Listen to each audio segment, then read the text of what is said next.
Okay, well, we're coming to the last weekend of the first half of conference season play, so after this weekend we will have played everybody once.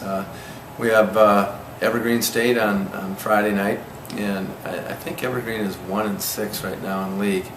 But it looks to me from watching video that they're much improved from last year.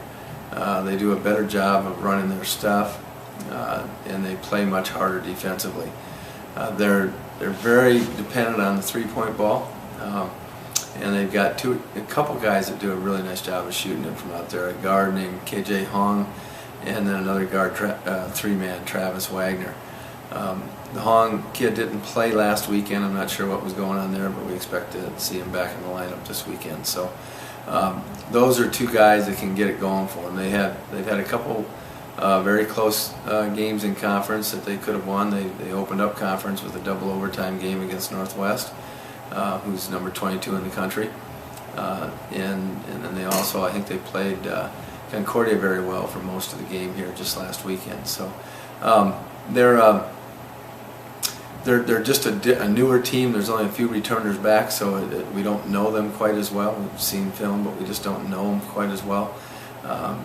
But it's that time of year though that we've got to start making some strides about being more consistent throughout the game. So we hope Friday night's a chance to do that. Saturday night we're going to play Northwest.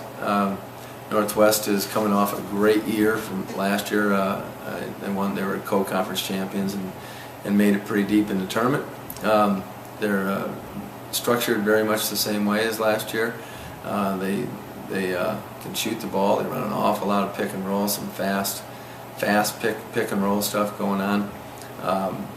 They're probably a little more dependent this year on throwing the ball into the post and have a few more ways of getting the ball in the post other than slips from the pick and roll. So there'll be some challenges to guard them both inside and outside.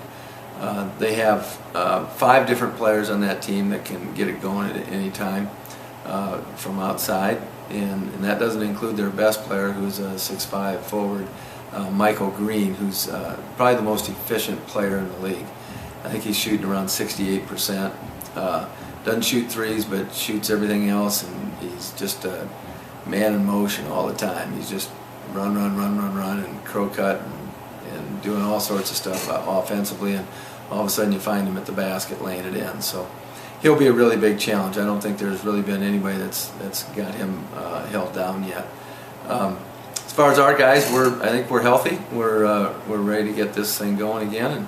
And it really is that when you get to this time of year, man, things go really fast, and it won't be long, and the conference part of the schedule will be over. So this is the time for us to start getting much better and tightening things up, and we can't afford to have those 5 and 6 minute stretches where we're not getting things done the way we talk about. So it's that time of year where you got to start. We're not there yet, but we're close to where you got to start playing some of your best basketball. It should be hopefully it'll be a fun weekend. We haven't had, I can't remember the last time we had students in the stands, so that should be some fun, and hopefully we get a good atmosphere and a good effort out of our guys.